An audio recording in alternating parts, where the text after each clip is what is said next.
Bonjour ou bonsoir. Ravi de vous accueillir en notre troisième tutoriel du programme de formation Excel Bootcamp des zéros à héros. Ce troisième tutoriel vous guidera à travers des techniques et astuces essentielles pour vous aider à naviguer dans une feuille de calcul du classeur, entre plusieurs feuilles de calcul au sein d'un classeur, dans plusieurs classeurs, et changer le positionnement d'une feuille de calcul dans un classeur.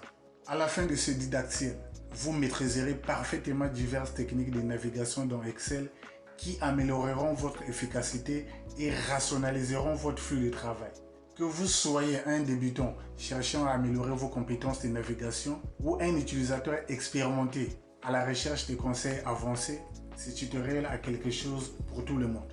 Conscient du fait que vous n'utilisez pas tous les mêmes paramétrages d'Excel, souffrez que le didacticiel reflète cette réalité. C'est-à-dire, le tutoriel sera fait avec le paramétrage d'Excel en anglais et en français, vice-versa. Cela aiderait aussi les curieux à travailler habilement sur Excel sans contrariété, peu importe le paramétrage d'Excel. Pour lier l'utile à l'agréable, le démo se focalisera d'abord sur l'explication des concepts, puis la pratique. N'oubliez pas d'appuyer sur le bouton j'aime si vous trouvez ces démos utiles, de vous abonner pour plus de didacticiels Excel et d'activer la cloche de notification pour rester informé de notre dernier contenu. Cela dit, naviguons ensemble dans Excel en toute simplicité. La cellule. De manière simple, une cellule est une case individuelle de la feuille de calcul. La cellule active. Une cellule active est une cellule que vous avez actuellement sélectionnée. Il n'y a qu'une seule cellule active. Lorsque vous avez créé un nouveau classeur ou un fichier d'Excel pour la première fois, ce sera la cellule supérieure la plus à gauche. La sélection. De manière simple, une sélection est un groupe de cellules actuellement sélectionnées ou simplement la cellule active si aucune autre cellule n'est sélectionnée. Comme vous pouvez le constater, il y a un cadre vert autour de ce groupe de cellules actuellement sélectionnées, tandis que le reste des cellules est en noir et blanc. La ligne.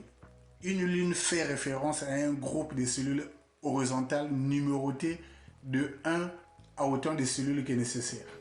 La colonne. Une colonne est un groupe de cellules verticales classées selon l'alphabet, en commençant par A et en remontant jusqu'à Z. Si vous dépassez ces 26 lettres, la séquence se répète en commençant par AA, puis AB, AC, et ainsi de suite. La feuille de calcul. Une feuille de calcul est simplement une page du fichier Excel. Chaque nouveau fichier Excel commence par une feuille de calcul appelée feuille 1 en français, Sheet 1 en anglais, que vous pouvez trouver dans la partie de l'onglet inférieur, plus précisément à gauche de la barre de défilement horizontale. Vous pouvez ajouter plus de feuilles de calcul dans un classeur ou un fichier en appuyant sur le signe plus qui se trouve au milieu du cercle. Le classeur. De manière simple, un classeur est un fichier Excel. Lorsque vous créez un nouveau fichier Excel, cela vous donnera la possibilité de créer un classeur vierge. Par conséquent, le classeur constitue le niveau le plus élevé dans Excel. C'est comme un parapluie global contenant des feuilles de calcul qui, à leur tour, contiennent des cellules, des lignes, des colonnes, etc. L'utilisation de la souris comme technique de navigation dans une feuille de calcul est une mauvaise technique pratique. Elle est lente, consomme le temps et demande beaucoup d'énergie.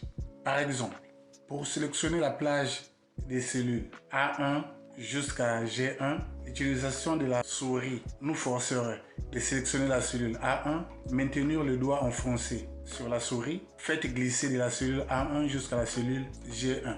Pour sélectionner toutes les données, l'utilisation de la souris nous oblige à sélectionner la cellule active, maintenir le doigt enfoncé sur la souris, faites glisser de la cellule active A1 jusqu'à la cellule G14. Alors que ces deux opérations peuvent être facilement obtenues juste en appuyant sur la touche du clavier CTRL majuscule et la flèche de direction vers la droite pour sélectionner la plage de cellules A1 jusqu'à la cellule G1. Pour sélectionner toutes les données, il suffit simplement de sélectionner la cellule active A1, appuyez CTRL et A. Le tour est joué. Dans Microsoft Excel, il existe plusieurs outils de navigation de base qui peuvent vous aider à vous déplacer efficacement dans une ou plusieurs feuilles de calcul au sein d'un classeur que voici. Les touches de navigation et raccourcis clavier. Le volet de navigation. La navigation avec des plages nommées. L'utilisation du paire lien pour la navigation. Les touches de navigation et les raccourcis clavier d'Excel peuvent vous aider à vous déplacer plus rapidement et plus précisément dans une feuille de calcul de n'importe quelle taille. Pour naviguer au sein d'une feuille de calcul du classeur, utilisez la touche Entrée pour valider la cellule active et déplacer le curseur en dessous de cette dernière. Utilisez la touche majuscule et Entrée pour valider la cellule active et déplacer le curseur au-dessus de celle-ci. Utilisez la touche de tabulation, c'est-à-dire Tab, pour valider la cellule active et déplacer le curseur vers la cellule de droite. Utilisez la touche majuscule et Tab pour valider la cellule active et déplacer le curseur vers la gauche. La touche CTRL et A permet à l'utilisateur de tout sélectionner. La touche CTRL et la touche Début permet à l'utilisateur d'aller à la première cellule utilisée de la feuille de calcul. La touche CTRL et la touche Fin permet à l'utilisateur d'aller à la dernière cellule utilisée de la feuille de calcul. La touche CTRL et la flèche de direction dirigée vers la droite permet à l'utilisateur d'aller à la dernière cellule non vide de la colonne vers la droite. La touche CTRL et la flèche de direction dirigée vers la gauche permet à l'utilisateur d'aller à la dernière cellule non vide de la colonne vers la gauche. La touche CTRL et la flèche de direction dirigée vers le bas permet à l'utilisateur d'aller à la dernière cellule non vide de la colonne vers le bas.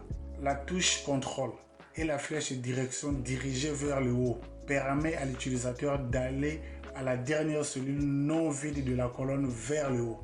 La touche de navigation page précédente et page suivante permet à l'utilisateur de naviguer de haut en bas dans la feuille de calcul. La touche CTRL et la touche majuscule et la flèche de direction permet de sélectionner toutes les plages de cellules non vides en partant de la cellule active vers la direction de votre choix. Par exemple, la touche CTRL et la touche majuscule et la flèche de direction vers la droite permet à l'utilisateur de sélectionner toutes les plages de cellules non vides en partant de la cellule active A1 vers G1. La touche CTRL et la touche majuscule et la flèche de direction vers la gauche permet à l'utilisateur de sélectionner toutes les plages de cellules non vides en partant de la cellule active G1 vers la cellule A1. La touche CTRL et la touche majuscule et la flèche de direction vers le bas permet à l'utilisateur de sélectionner toutes les plages de cellules non vides en partant de la cellule active A1 vers la cellule active A14. La touche CTRL et la touche majuscule et la flèche de direction vers le haut permet de sélectionner toutes les plages de cellules non vides en partant de la cellule active A14 vers la cellule A1. Pour naviguer entre plusieurs feuilles de calcul au sein d'un classeur, il suffit tout simplement d'utiliser la souris et cliquer dans chaque feuille de calcul de votre choix que vous voulez accéder. Vous pouvez aussi utiliser les raccourcis clavier pour aboutir au même résultat. La touche CTRL et la page suivante vous permettent d'accéder à la feuille de calcul suivante. La touche CTRL et la touche précédente vous permettent d'accéder à la feuille de calcul précédente. Pour naviguer dans plusieurs classeurs, il suffit d'utiliser le raccourci clavier CTRL et F6. La touche CTRL et la touche majuscule et la touche F6 pour accéder au classeur précédent. Appuyez Enter pour valider la cellule active et déplacer le curseur en dessous de cette dernière. Appuyez la touche Shift et Enter pour valider la cellule active et déplacer le curseur au-dessus de celle-ci. Appuyez la touche Tab pour valider la cellule active et déplacer le curseur vers la cellule de droite. Appuyez la touche Shift et Tab pour valider la cellule active et déplacer le curseur vers la gauche. Appuyez la touche CTRL et A pour tout sélectionner. Appuyez la touche CTRL et Home pour aller à la première cellule utilisée de la feuille de calcul. Appuyez la touche CTRL et End pour aller à la dernière cellule utilisée de la feuille de calcul. Appuyez la touche CTRL et la flèche de direction dirigée vers la droite pour aller à la dernière cellule non vide de la colonne vers la droite. Appuyez à la touche CTRL plus la flèche direction dirigée vers la gauche pour aller à la dernière cellule non vide de la colonne vers la gauche. Appuyez à la touche CTRL et flèche direction dirigée vers le bas pour aller à la dernière cellule non vide de la colonne vers le bas. Appuyez à la touche CTRL et la flèche direction dirigée vers le haut pour aller à la dernière cellule non vide de la colonne vers le haut. Appuyez la touche Page Up, Page Down pour naviguer de haut en bas de la feuille de calcul. Appuyez la touche CTRL et Shift et la flèche direction pour sélectionner toutes les plages de la cellule non vide en partant de la cellule active vers la direction de votre choix. Par exemple, la touche CTRL et Shift et la flèche direction vers la droite pour sélectionner toutes les plages des cellules non vides en partant de la cellule active A1 vers la cellule G1. Appuyez la touche CTRL et la touche Shift et la flèche direction vers la gauche pour sélectionner toutes les plages des cellules non vides en partant de la cellule active G1 vers la cellule A1. Appuyez la touche CTRL et la touche Shift et la flèche direction vers le bas pour sélectionner toutes les plages de cellules non vides en partant de la cellule active A1 vers A14. Appuyez la touche CTRL et la touche Shift et la flèche direction vers le haut pour sélectionner toutes les plages de cellules non vides en partant de la cellule active A14 vers A1. Appuyez la touche CTRL et la touche Page Down pour accéder à la feuille de calcul suivante. Appuyez à la touche CTRL et à la touche Page Up pour accéder à la feuille de calcul précédente. Appuyez à la touche CTRL F6 pour naviguer dans plusieurs classeurs. Pour afficher le volet de navigation, sélectionnez l'onglet View du ruban, puis cliquez sur Navigation. Le volet de navigation s'affiche avec toutes les feuilles de calcul contenues dans ce classeur-là. Pour accéder à la feuille de calcul Data Entry, cliquez sur Data Entry. Pour sélectionner la plage de cellules A1 jusqu'à G14 de la feuille de calcul Data Entry, cliquez la correspondante. Pour sélectionner toutes les cellules dans la feuille de calcul Data Entry, partant de la cellule E16 jusqu'à la cellule E21, cliquez la zone de navigation correspondante. Ainsi de suite.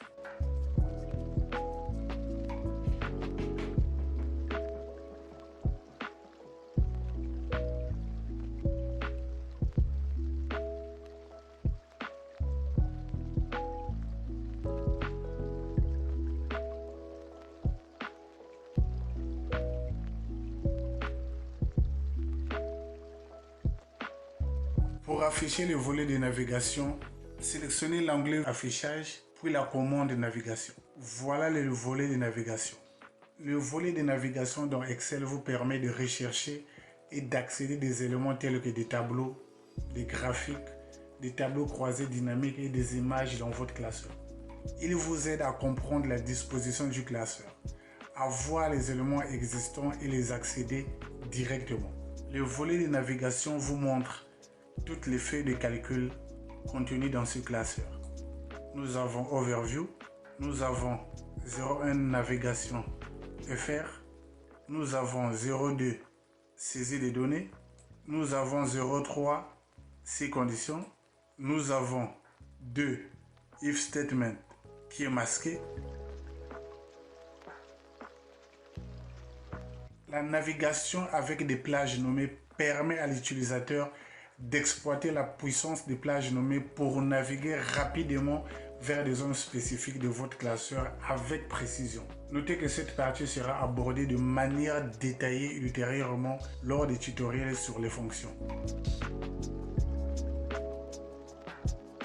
Il y a lieu de retenir que les liens hypertextes dans Excel sont un outil puissant pour organiser et accéder aux informations rapidement et facilement. Ils aident les utilisateurs à naviguer efficacement dans les feuilles de calcul et peuvent économiser du temps et des efforts dans la gestion des grandes quantités de données dans des classeurs partagés. Ils fournissent un lien direct vers la source d'information, améliorant ainsi l'exactitude et la fiabilité des données en permettant aux utilisateurs d'accéder facilement au contenu référencé. De plus, les liens hypertextes peuvent créer des liens vers des ressources externes, tels qu'un serveur réseau, des sites web ou des documents. Nous pouvons accéder à la chaîne Mukwandoudi en cliquant sur le lien que voici. Sur ce, nous aborderons cette partie de manière détaillée ultérieurement, plus précisément à la fin du tutoriel sur les fonctions liées au texte. N'oubliez pas d'appuyer sur le bouton j'aime si vous avez trouvé ce tutoriel utile, de vous abonner pour plus de didacticiel Excel et appuyer sur la cloche de notification pour rester informé de notre dernier contenu. Nous sommes arrivés à la fin de ce tutoriel. Nous espérons que vous avez apprécié notre approche pratique, interactive et pragmatique et que vous avez trouvé ce tutoriel utile. N'oubliez pas de continuer à pratiquer et à vous perfectionner. Mukwandoudi est certain que vous serez en mesure d'appliquer ces compétences dans votre vie professionnelle et personnelle. Si vous avez des questions, priez de les poser sur mon compte YouTube. Au cas contraire, connectez-vous 15 minutes avant le début de la prochaine séance. Bon après-midi pour ceux des États-Unis et le Canada. Bonne soirée à celles et ceux qui vivent à l'Europe. Et surtout, celles et ceux qui vivent à la Terre-Mère, le berceau de l'humanité. La suite au prochain tutoriel.